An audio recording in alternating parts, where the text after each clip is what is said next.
They know it, but वहां लोग काले हैं. ये गोरे की तलाश में हैं सब के सब एक ही हैं. They will not go, not a single Mughal, not Razia Sultan, not Khilji, not Tughlaq, not one person visited the first mosque of Islam, which should be on the first stop on any Islamic tourism of India. No. Where do they want to go? ना Taj Mahal तो बाद में आता है. कुतुब मीनार. फिर वहाँ guide कहता है 26 जैन टेम्पल तोड़ के बनाया था हमने ये. I caught him by the ear. I said, I no speak English. जरा बताइए फिर से क्या बोला आपने? He thought Tarek Fateh अपना मुसलमान आदमी, तो his official guide is telling me with pride. Sir 26 Jain temple तोड़ के बनाया था. You got Qutub Minar, which is you have got Tughlaq Road, all these things. Unless you stand up and say, this is Bharat, we're even ready to call it Hindustan or Republic of India.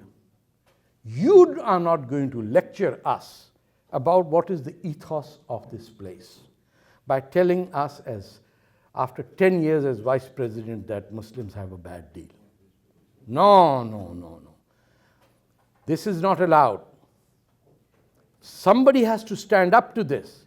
You cannot have Janta Ka reporter working with Mr. Kejriwal linked up to the Pakistan ISI. You cannot have a line of control where you're constantly being bled. You guys should ask the government of India to break off diplomatic relations with Pakistan and impose your own blockade. India should declare Pakistan as a terrorist state instead of asking the United Nations to do it. Yes. And after what has happened, the atrocities committed by the Pakistan army in Balochistan, and what they're doing in Punjab now with the elected prime minister being thrown out of power, what evidence do you need that right next to you is the world's birthplace of international jihadi terrorism? That ISIS is having Pakistan army trained recruiting camps in Balochistan to make that war of independence into a war between Iran and Saudi Arabia. So, I'll just conclude, and perhaps we can have question and answers later.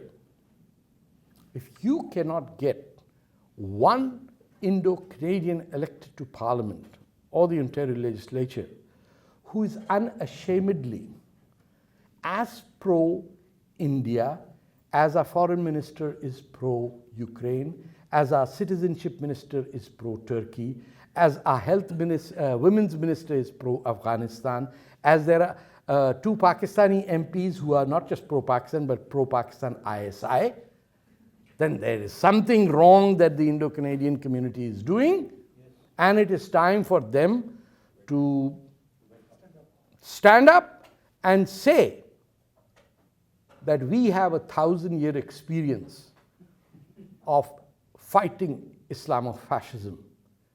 And anybody who goes and reads prayers in a mosque and claims then not to be a Muslim is a liar. Somebody's got to stand up to this, what are they called? Flatboard apps or something? Six-pack. Boxer Prime Minister. I mean, how could you elect a failed drama teacher to be the Prime Minister of a country? Oh, he's so beautiful. He's so cool. Oh, I get hot flashes.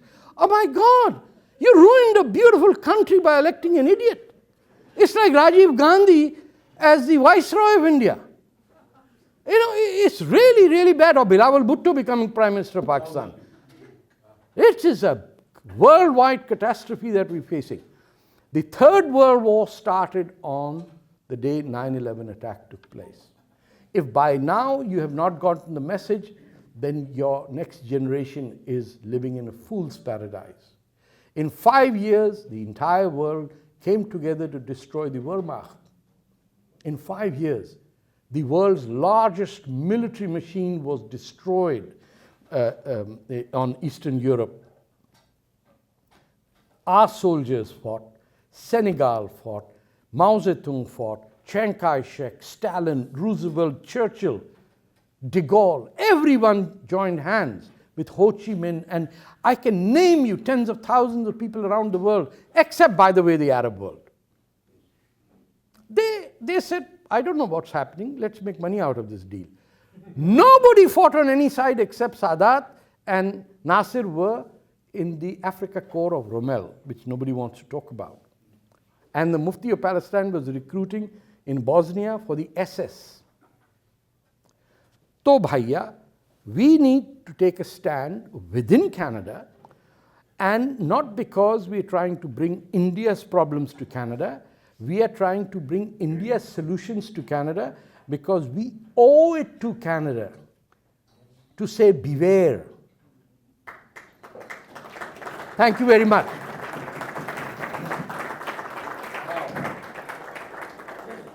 Okay, guys, before we go into the Q&A side, was it mesmerizing? To me,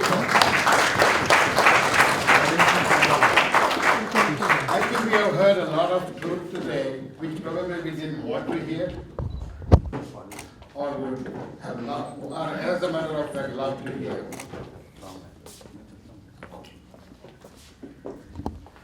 Ladies and gentlemen, we have a little short ceremony which I'd like to conduct before the Q&A starts. I'd like to invite all the CIF board members to come over.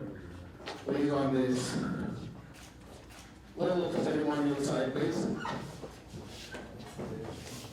Now that we have a break, I just want to remind everybody that next year is going to be election year in Ontario.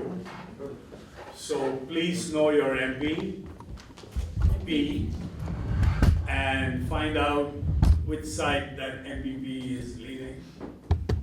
Is he pro-Canada? Is he pro-India? Is he pro-your community? Right? Find that out before you exercise your franchise.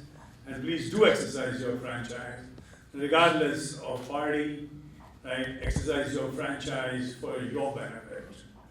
Right? That is the most important thing. We haven't got enough candidates. From the Indo-Canadian community who we can say are secular, but Canada-India Foundation, in the development of its public policy agenda, will develop young leaders to come in front and in future. And one of the things that we really want to do is we want to engage with you and your friends. So if you can register or get your friends to register at our website, right, then we will from time to time send you our newsletters. We will also send you different pieces of information that we want to disseminate to the organization beyond the board of CIF. Thank you. Ladies and gentlemen, let's give a little token of appreciation to our guest of honor today, Mr. Tarek.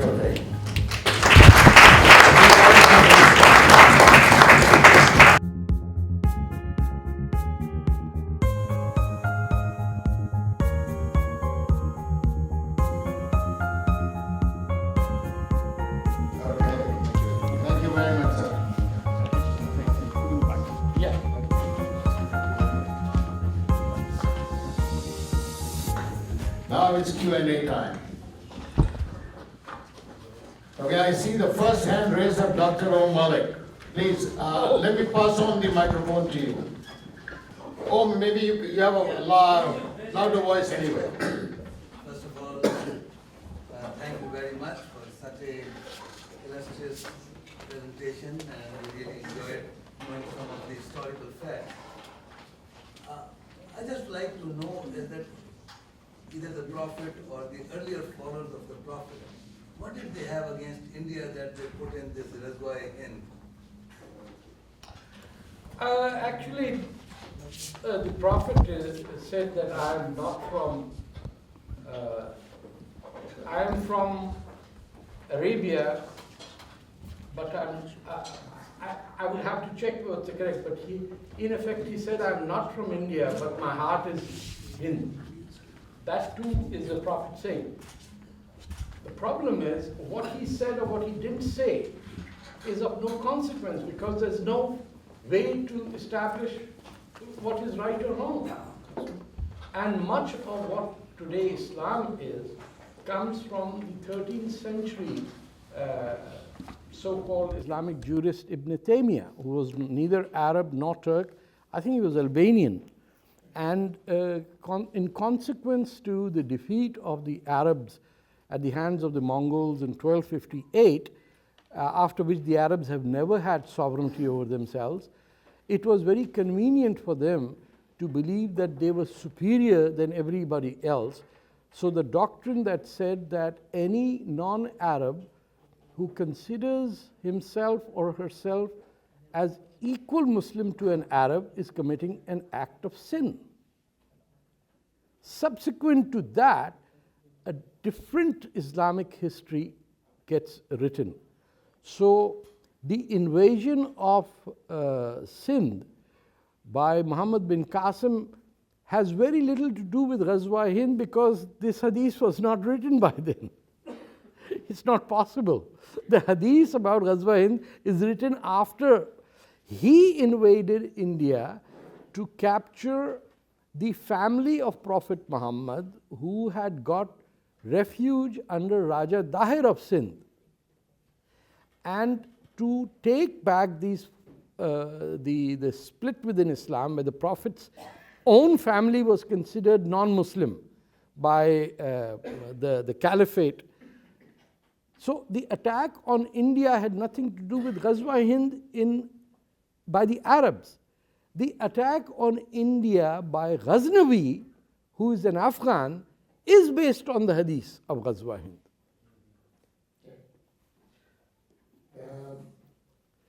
That might sound very confusing, but I could draw a chart and tell you how this is so illogical sometimes. And once you validate the hadith by saying, well, the Prophet married a 6-year-old, the Prophet is bad, then you confirm exactly what your enemies want you to do by validating the book that Muslims say should not be accepted. Even more confusing. Ramesh Shoda. Came from renowned journalist and a political practitioner. Do you think Kashmir problem will ever be solved? Yes. The day Balochistan is independent, Kashmir is free. The problem with India is it has got too many babus. And everyone who becomes an IAS officer, his wife starts planning his retirement and the apartment that they will live in. And no problem can be solved because that would mean his elimination. In 1971, when you had the entire Pakistan army at its feet, your so-called super intellectual Kashmiri calls, right? Wohi the na, Foreign Secretary. They gave away Pakistan's military because Benazir Bhutto was very beautiful. There was no rocket science. You saw a woman who looked charming, spoke English with a British accent, and Zulfikar Ali Bhutto with a cigar, playing billiards. And say, yaar, kya baat hai, kya English maal leke aaya. And you gave away Pakistan. So, Gilgit-Baltistan is sovereign Indian territory. You don't even have members of Congress from there. Mujhe theke pe de. I will get 6 members of the Lok Sabha from Gilgit-Baltistan and Muzaffarabad sit in the Indian Lok Sabha. Then what are you going to do? Who is stopping you from doing that? Your babus. Modi साहब 1 lakh civil servant को fire कर दें और उनकी बीवियों को रख लें, ये मुल्क ठीक चल पड़ेगा.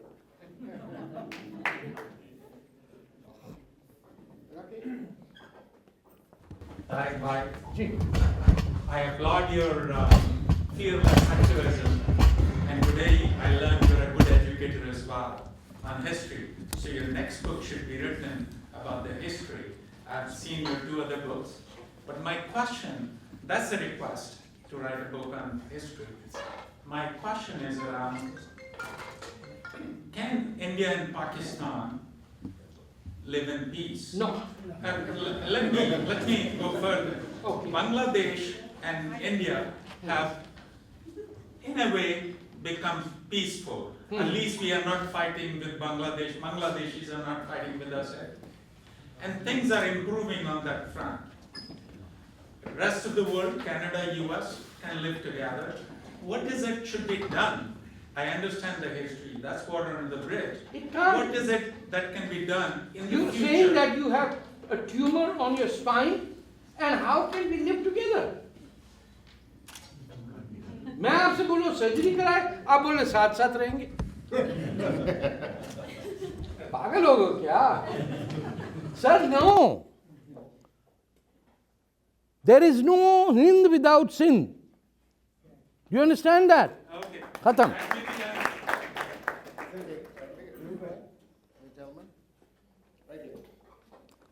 ये देखिए एंड में आके किसी औरत से कोई सवाल नहीं इजाजत नहीं मैं पूछ रहा हूँ आप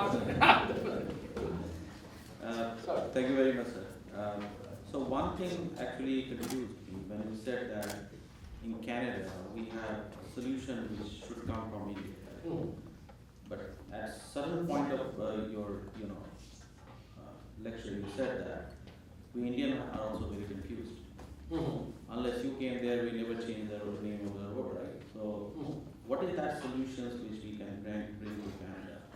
And we're talking about. Look, most of the world today thinks in terms of 1,000 years as a long period. The Hindu thinks of 1,000 years as a split second. So your view of the world is so divergent from contemporary thought process that you are an aberration. And because of that, this is my impression from the outside. Because of that, you don't take things too seriously. Your goal in life is to improve yourself, to reach a stage where you are wise and you do not work as a tribal community unless you are in the tribal areas, right? Unless you are Naxalites, unless you are in Simi or you're in the LET or the entire Pandit community could not come with one suicide bomber.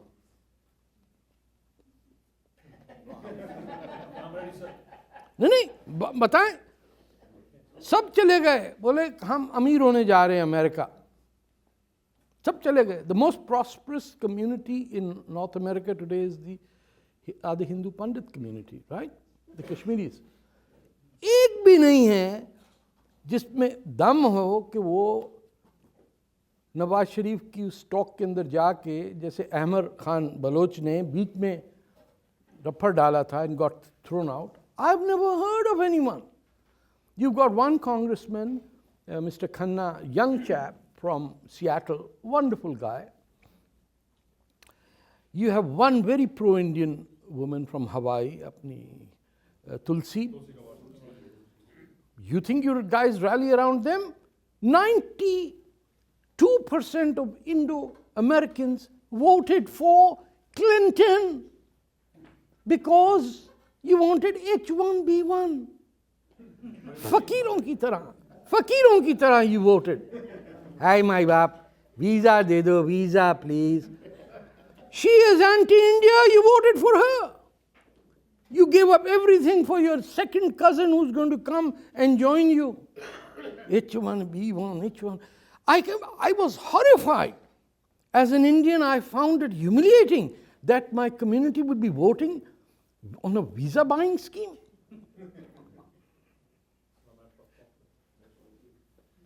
For all his faults, Trump is the only one who has the guts to say Islamic terrorism. This is a world war. We are fighting Islamofascism, and one guy may be stupid, but he has the guts to say that. And you support Obama because he eats chapati? He has Indian friends? He listens to Bollywood? And he says, why go to Taj Mahal when we have 17th century rulers who are still alive in Saudi Arabia?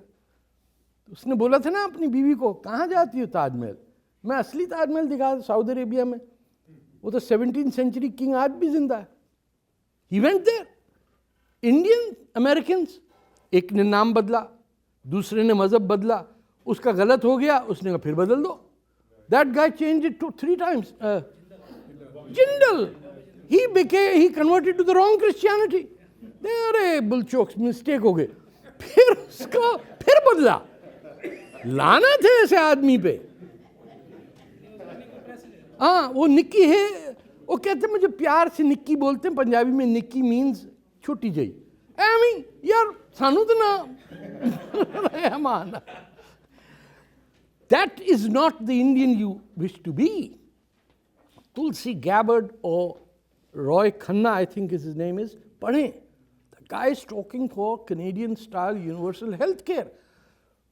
तमाम US के Indian जो doctors हैं, they are against him.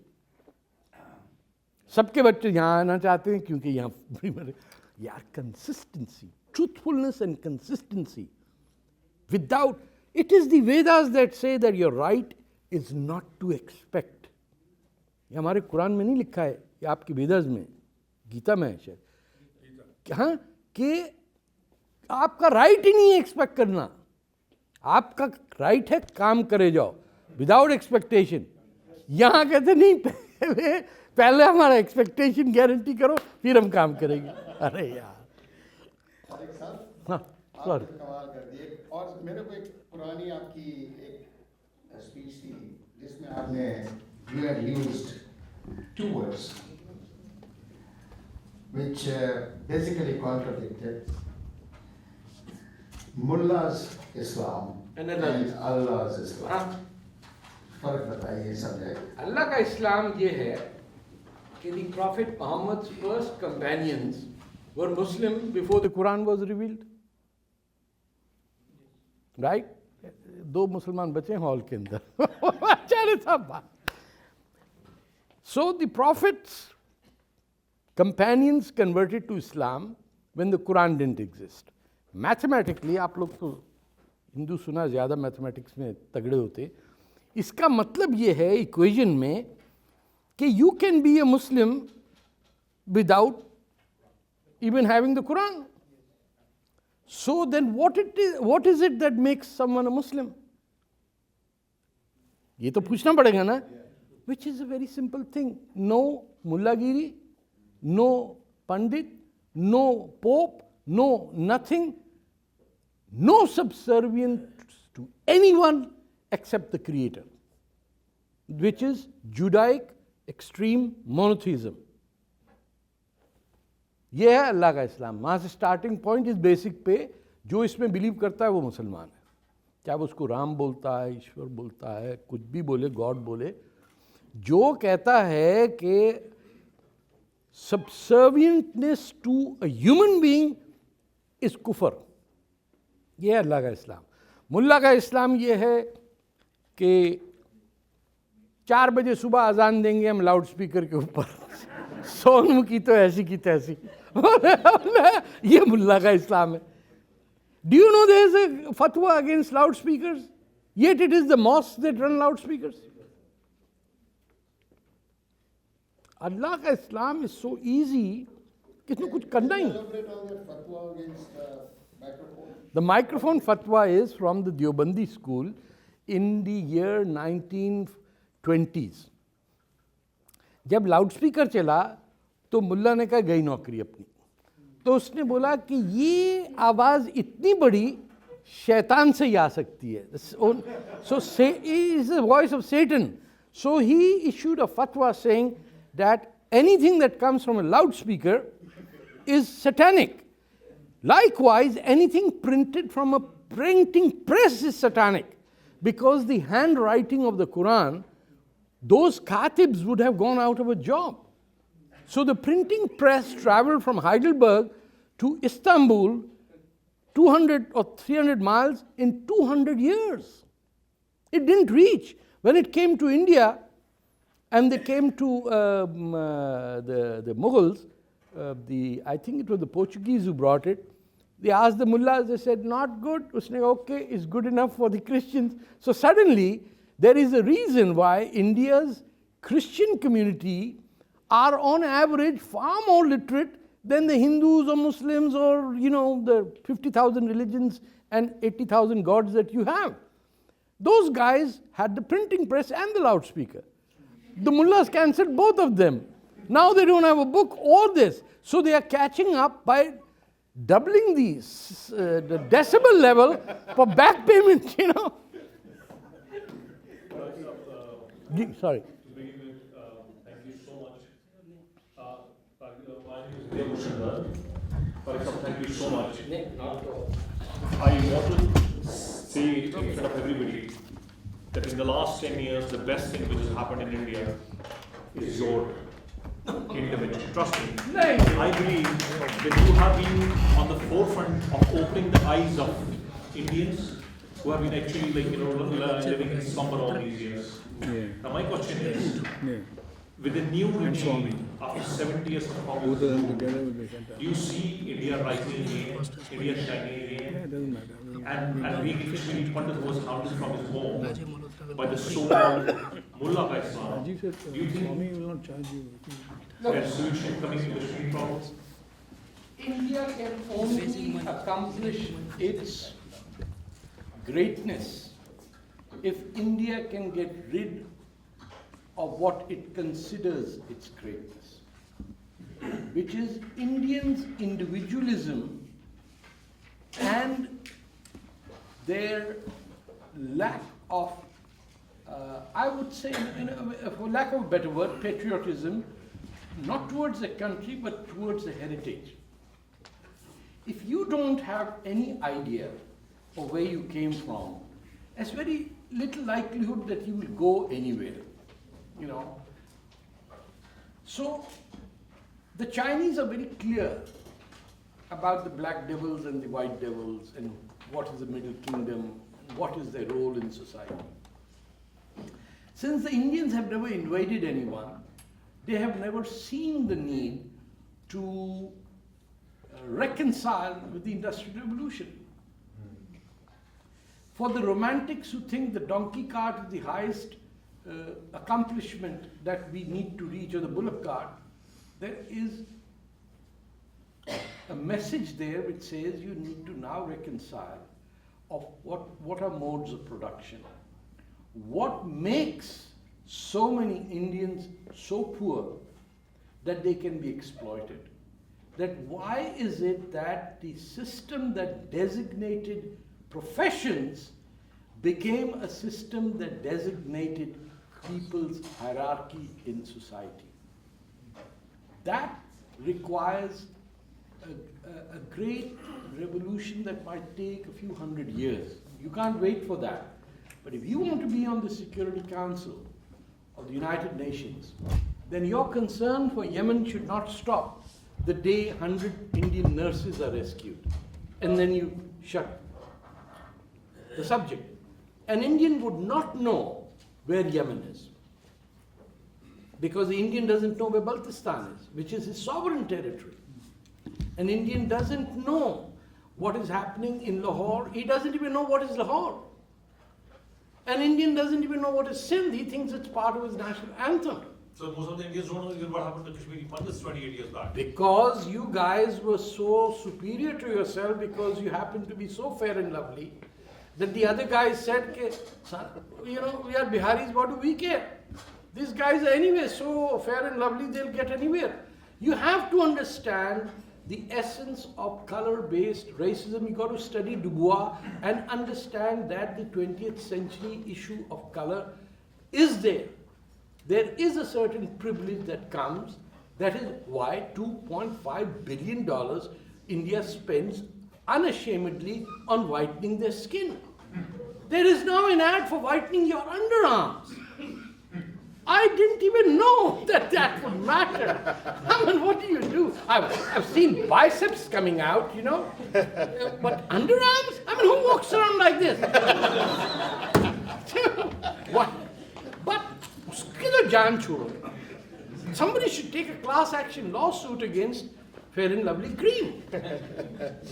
You cannot progress if your society, if you're middle class, your Seth Babus wish to sit in the back seat of a Maruti and a driver in the comfortable seat and wait at a 5-star hotel for someone to open your door but you can't get out and then carry your damn briefcase with you. And here you're cleaning your own toilets. This discrimination against the poor has to end for India to achieve greatness.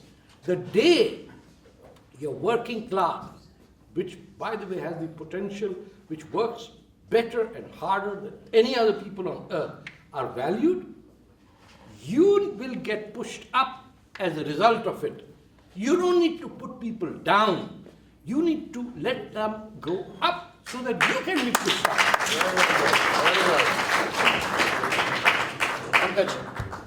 That's Jesus. Pankaj here. Haan ji. There is two questions. Number one, is it really that Islam doesn't believe in boundaries? Like, number one. Second question will be that, is it that the largest section of Islamic, the Muslim community, I don't think it's a hidden guilt that 3 places. First, let's ask the first question so I can answer it. It depends on whose Islam. There is no one Islam. There is 1.5 billion Muslims and there are 1.5 billion Islams. The Islam of the Arab is a pride for him or her as a product that he offered to the world that took over most of the civilized world in 100 years. The Iranian Islam, which is contemporary Shia Islam, which used to be Sunni Islam, is different because it now has taken on the form of being the Prophet's family's Islam, which is different. The Saudi Islam is based on Ibn Taymiyyah, who said that I cannot equate myself with an Arab.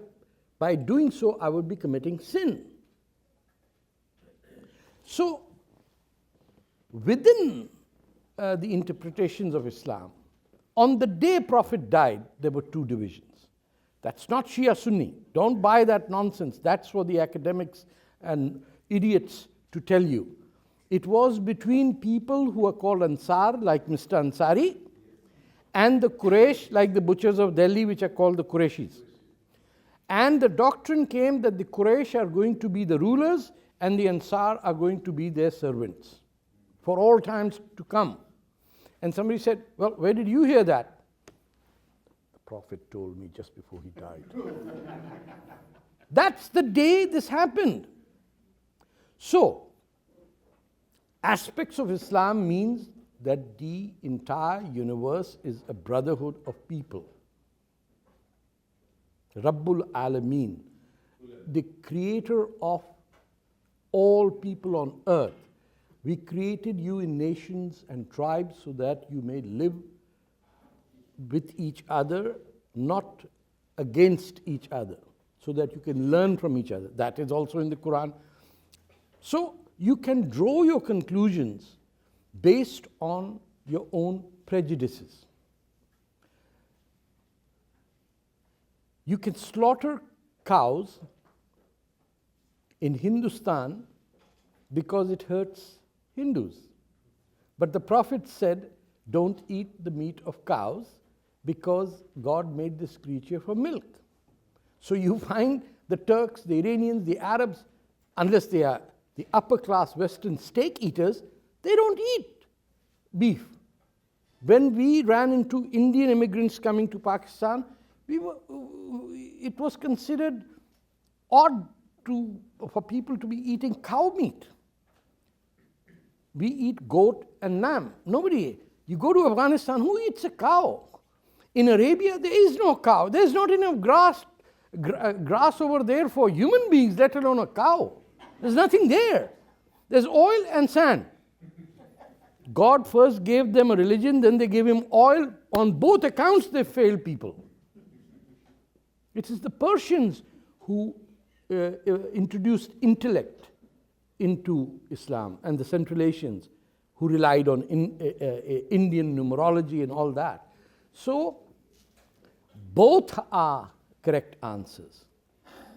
That's the odd thing. It's up to you. But in the time of the nation state, our position should be that in separation of religion and state is essential, because the nation state does not depend on citizenship based on inherited race or religion. Our citizenship is based on human-created laws by parliaments and legislatures that can be changed by future generations. That's what a law is. Divine laws are laws that can never be changed. So you're stuck in DOS 3.1. You haven't even gone to Windows 3.1. You're just stuck at that. Reformat hard drive. Sir, second question very quickly, that the word secular, it means the school and church, they are separate. School and Yes. The church and state. Yes. But in Islam, in basic tenet, if you see that, how it can be separate? Because There is no state in Islam. No, don't bring your prejudices into your questions and make them rhetorical questions. There is no concept of state in Islam. Islamic state they call now. There is no state. Do you know of an Islamic state ever? कुछ तो पढ़ा होगा आपने कि कौन सा state They were Khalifa. हाँ, the Prophet didn't have a state. You're making a state of your own.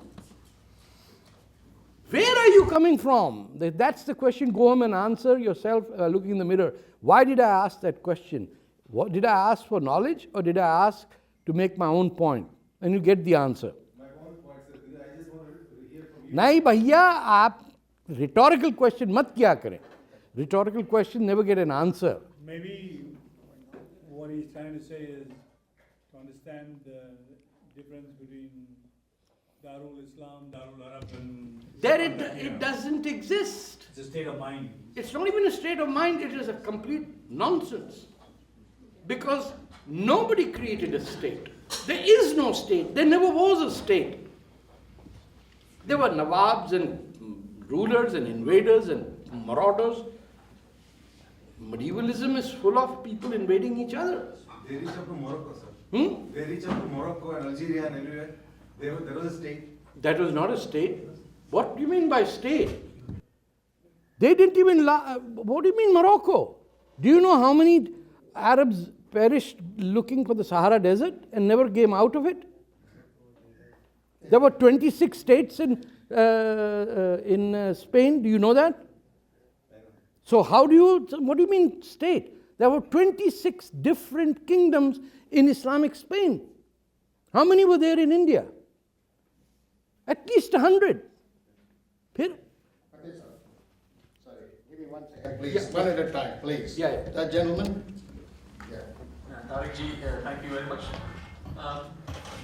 Your show, I think that show made most damage to Mullah Islam in India, I think. And I'm just wondering if you would continue with that. And for some reason, if you are not able to do it, can you point us to some person that you think is a good Then you see, if you want to read about this concept, there is a gentleman called Ghulam Muhammad Parvez from Lahore, who's written extensively in English. There is another scholar who has taken refuge in Malaysia. I forget his name. Ki naam? Hamdi, Maulana Hamdi. There are a lot of people. But that should not be your concern. Your concern should be to make sure that you enable enough Muslims to be able to stand up to the horrors of Islamism. You cannot fight this on your own.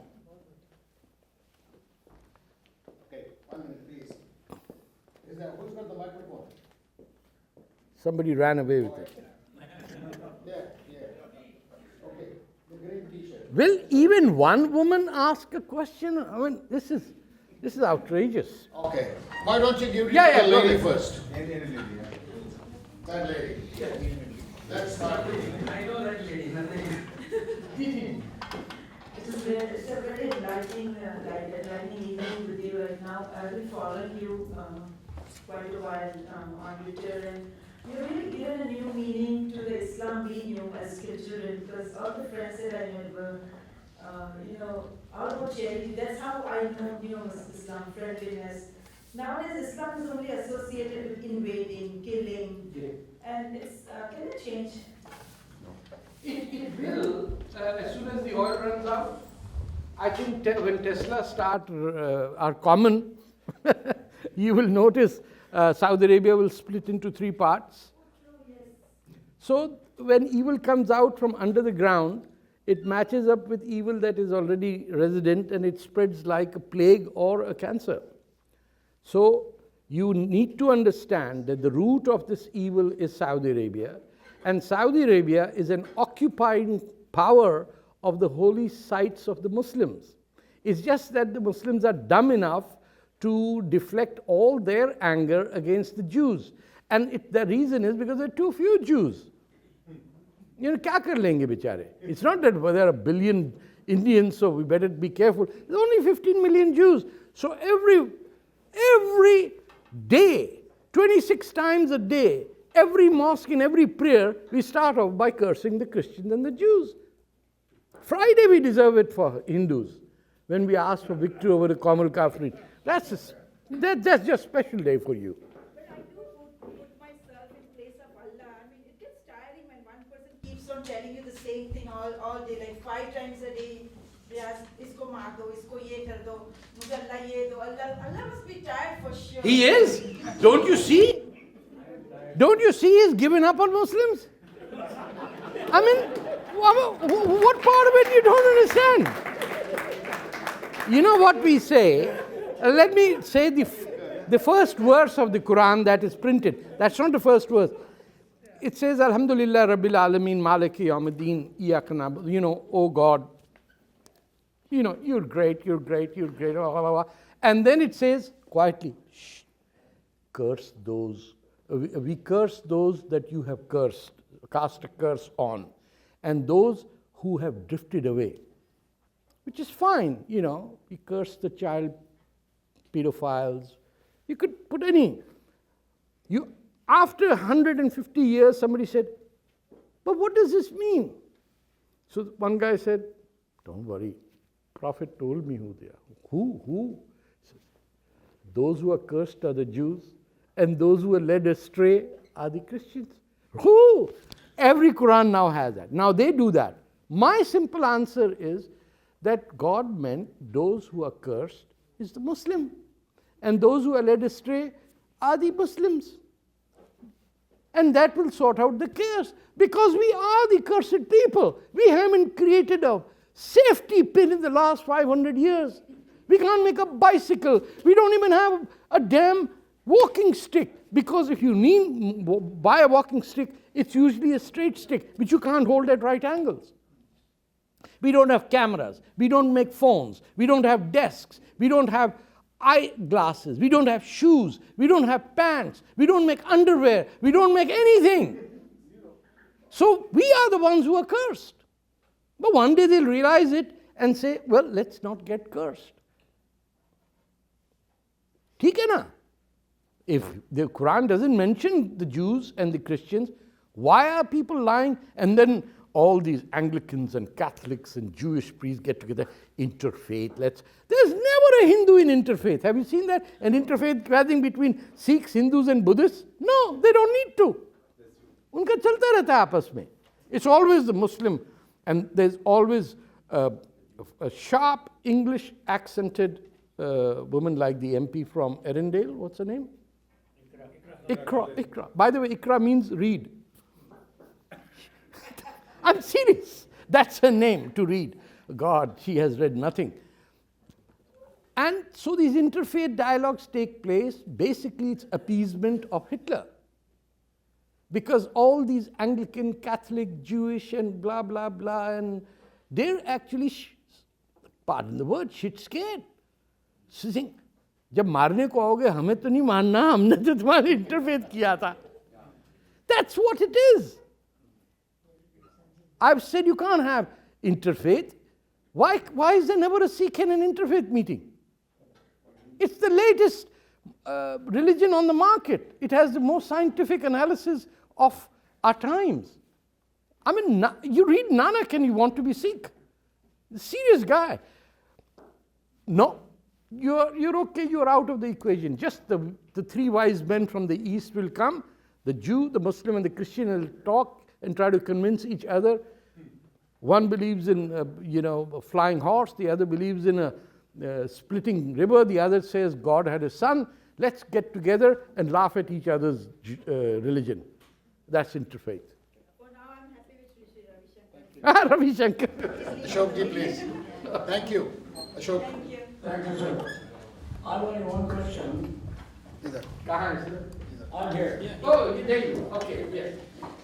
The key message in your wonderful address this evening was, time for the talk is over. Yes, It's time for a wake-up call. absolutely.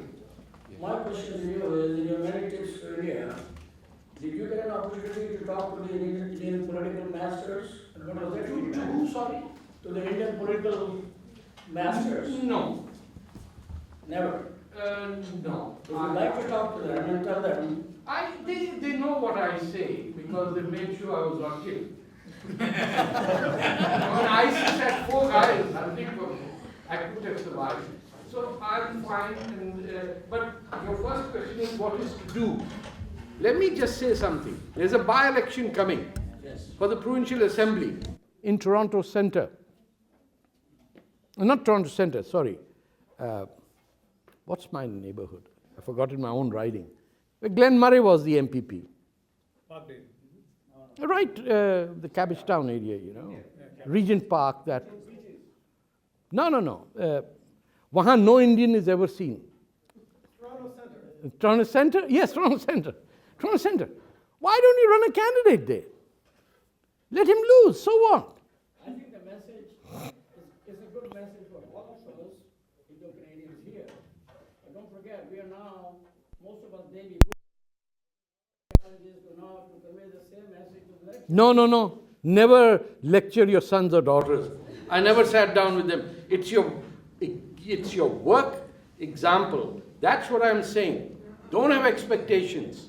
Keep doing. They will follow you. If you brought your office copy of the latest application and copied on to your daughter and son, no, they're you not to be trusted. How do we make them aware of the issue? They're aware. And the point is you could learn something from them. You can learn something from them. Our baby boom generation is unfortunate that we were lectured by our parents as well as by our kids. And that's why we are lucky. Yes. You said that there was a fatwa issued on you. Yes. I want to understand how is fatwa different from contract killing or somebody? It is. Why is the Indian government not calling it? Why is the Indian government not making it criminal? Here's the point. The Indian legal system, criminal law system, is highly flawed in that the Crown, in our Canadian context, can take action. The Crown acts in terms of a criminal system. The Indian legal system is such that the victim has to file the first information report and has to become identified as the complainant, and only then the police can charge someone.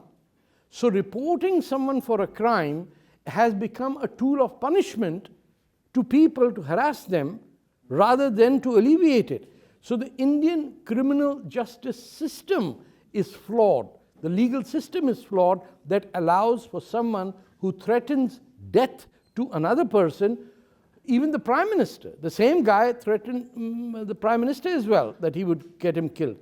He's still in Calcutta with his red beard, which I told him on TV that you eat too much pan and it's flowing on your head. Yeah, I said, I mean, how else does a person have a red beard? Red beard, I mean. Okay. Yes, sir. So first, I'd like to thank you for your time and your wisdom here. Much appreciated. My name is Ram, and I belong to CROOPS. It stands for Keep Religion Out of Public Schools. Okay. We are a Canadian not-for-profit. My question to you is, what is your view about what's happening in the Canadian public institutions, especially the educational institutions, that are allowing prayers in an organized manner in the garb of religious accommodation? Do you think it is constitutional? I know what you're talking about. You coming too late to the game. They took over every school. Every high school in North America, urban high school, has a Muslim Brotherhood center, a room set aside for jihadis and Islamists to collect and organize. Whether it's a high school, whether it's a university, whether it's Ryerson, UFT, in the Premier's own riding, the cafeteria is taken over. Where were people protesting there? No one. You remember the guy who spoke about first they came for blah blah and nobody spoke? They already done the damage. You're late. Someone asked me, where's Ram? He was here. I said, oh yeah, that's him. I'm sorry, the light is in my eyes. I said, take a 6-month vacation because you got your entire movement against these jihadis was tainted by that idiot and that strange woman who would appear everywhere and tear up the Quran and throw it into dustbins. Sandra, what was her name? Sandra, yeah. Yeah. What? This other guy said a person called Singh is going to Detroit, Windsor to blow up something. He didn't even know that once you're a Singh, you're no longer a Muslim. That's either a Rajput Hindu or a Punjabi Sikh. Idiot. People like that are leading your movement? And you're saying what can be done? Sir, I'm leading the movement. Yes, then no, you first have to go against that Kevin guy and Sandra guy. You first have to flush the gutter, clean it out, before you wonder about what contamination is there. You block the gutters. You cannot fight hate with hate. I've seen my friend over here, who was the Baloch guy, he was attacked by communist guys at the city of Toronto at a protest, but then he was offended because people were tearing up the Quran and throwing it into garbage bins. What sort of idiot does that? A very foolish idiot. At least get smart idiots. You know, make-believe Arab. Oh, this happened to me in Arab. What the hell are you talking about? You can fool non-Muslims. You can't fool us. That your goal is to make sure that Islam 103 is enacted. And that's what happened. We would have won the case and that your leaders screwed it up. It's on your case. You never, ever fight hate with hate. If you'd been part of the civil rights movement, you would have known. To fight evil, you have to be truthful. Take a 6-month break, come back fresh, and then we hit them so hard that they won't know what to, because we need to expose the bigger agenda, which is the destruction of Canada as we know it. We can't let little tin pot dictators like Mussolini Jr. running around. Now he's happy that he's been charged with a hate crime.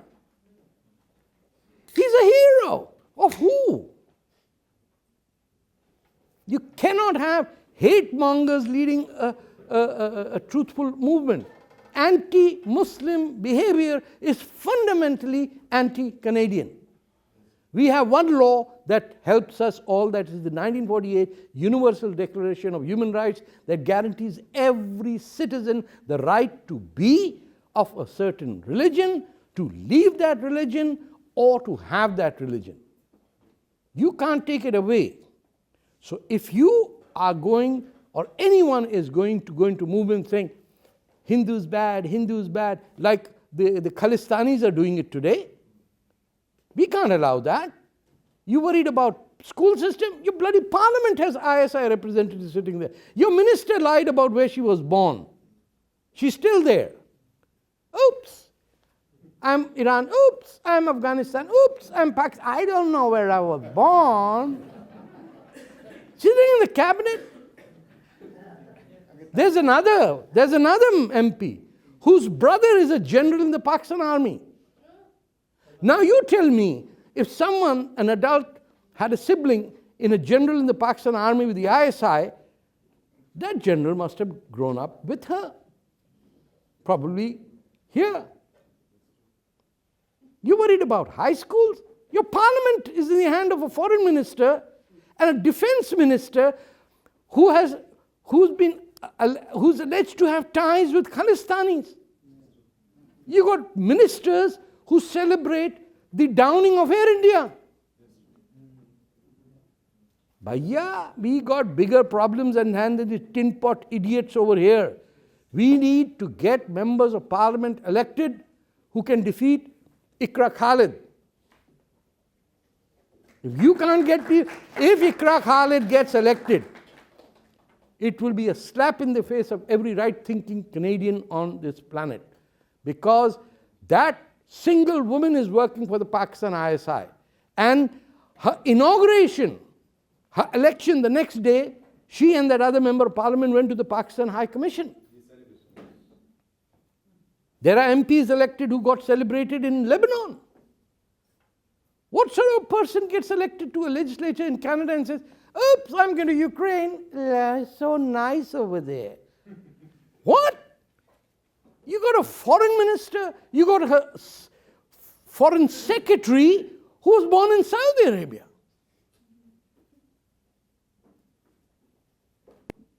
There's a citizenship minister who's organizing for Erdogan.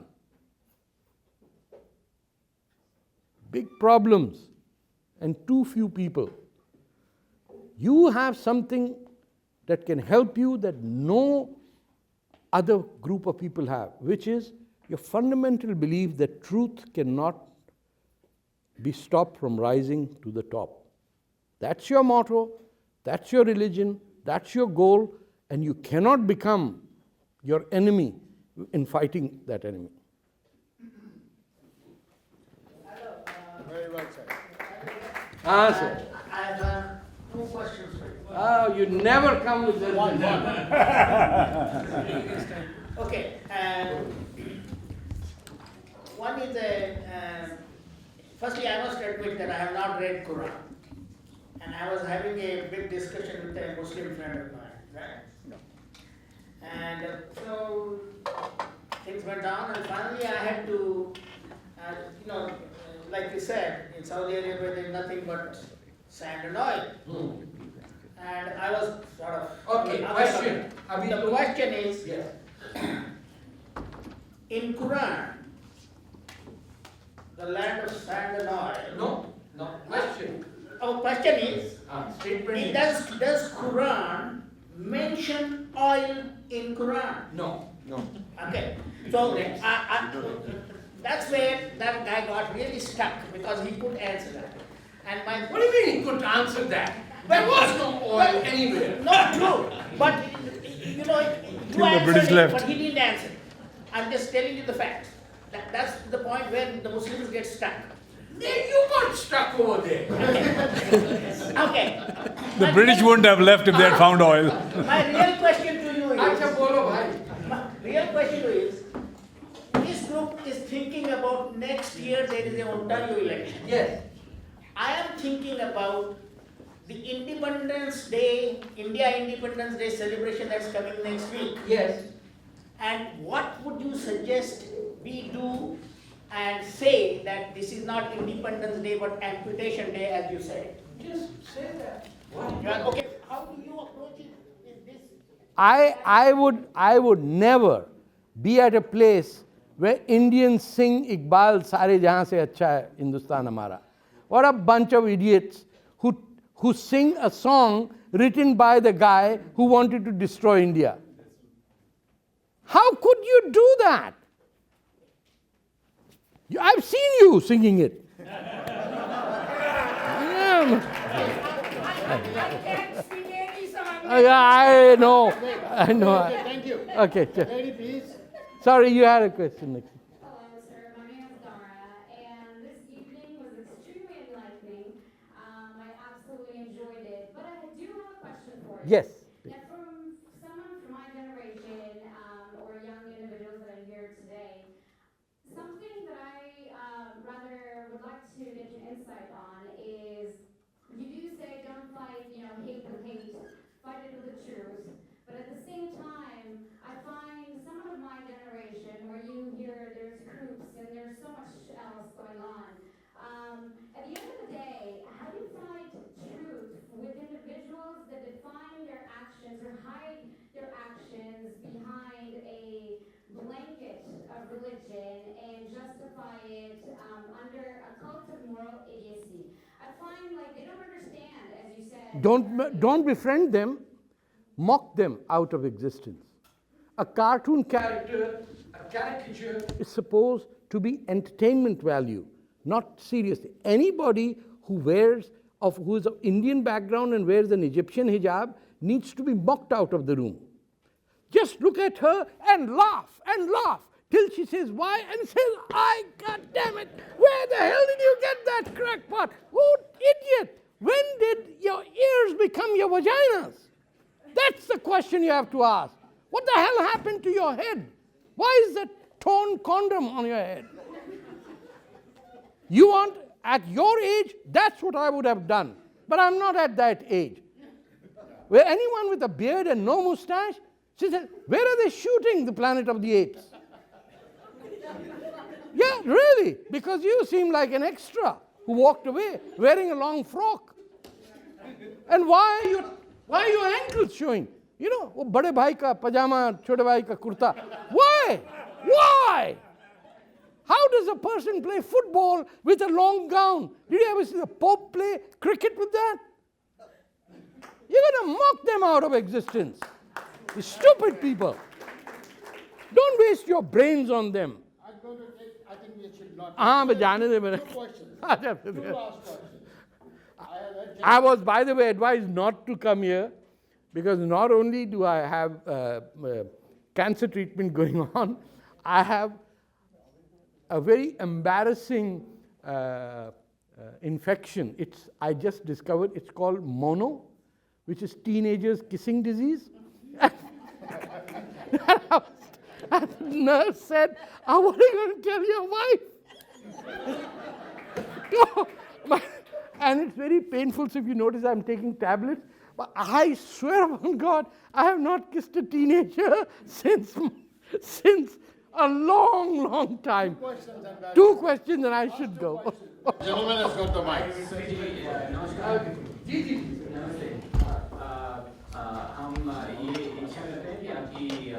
ये cancer treatment successful हो and you live for long many years to come.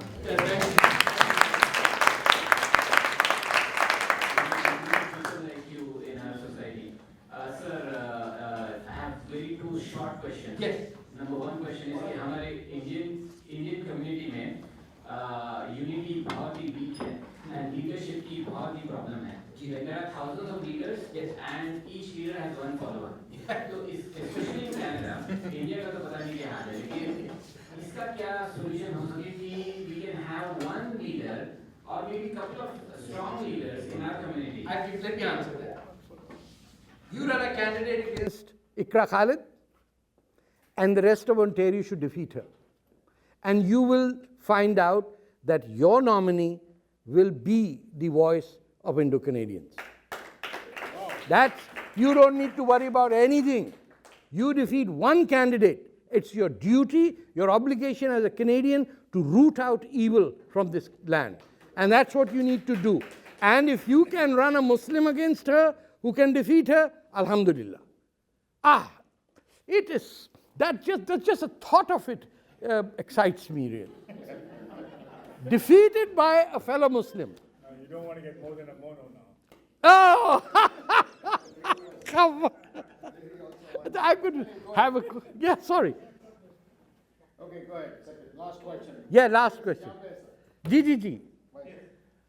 Ayurveda doctor तो मेरे पास काफ़ी पाकिस्तानी भी आते हैं Ayurvedic treatment के लिए तो इनका मानना ये होता है कि भाई हमारे पाकिस्तान में भी because I know there we do quite a bit understanding of the growing herbs and everything तो पाकिस्तान में भी काफ़ी अच्छी मतलब वो फर्टिलाइजर आई मीन गुड अच्छी ज़मीन है वहाँ but they don't trust their own people तो माय पर्सनल अंडरस्टैंडिंग कि लाइक यू नो जैसा आपने बोला कि हेट के अगेंस्ट हेट नहीं काम कर सकती there should be some you know some kind of student election program होना चाहिए उनके बीच में No, ये झूठ बोलते हैं.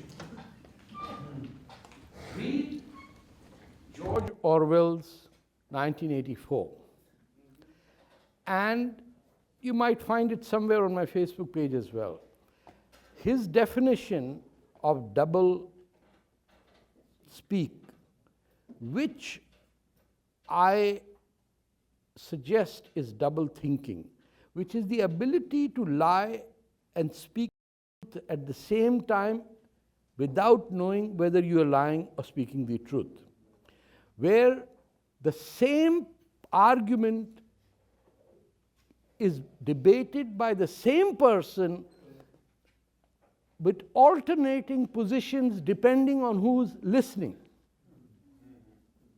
The ability to be compulsive liars is the foundational principle of the Islamic State of Pakistan. A people who can lie as to who they are a people who will lie about everything else. A people ashamed of their mothers, their mother tongue, their ancestry, their heritage, will do anything because they don't know who they are. You folks who share the culture of the same land, you are from the Punjab, all India comes from, you know, some Indians said, oh, it is in Haryana, it is not in Punjab. I meet foolish Indians, my God, I can swear that. Somebody was arguing with me that Mahabharata and Kurukshetra are not Punjab. Haryana divide ho gaya, janab, naya state bana hai. Oh my God, you created an artificial boundary and then you said that Mahabharata didn't take place in Punjab. How the hell? I'm dealing with crooks and murderers on one side, dealing with idiots and fools on the other. Don't trust a Pakistani until unless he's willing to say he's a Punjabi or a Sindhi or a Mahajir or a Pathan or a Baloch. If a Pakistani acknowledges that he is who the soil is, then he will be truthful. If he is acting out another role, hating India but adopting India's language Urdu, he's a confused idiot. If he persists with that, he's a congenital liar. And if he manages to get through to you, he's one of the double thinkers and double blamers. Beware. Thank you, ladies and gentlemen. Let's give a big hand to Mr. Fateh. Thanks a lot. Thank you. You.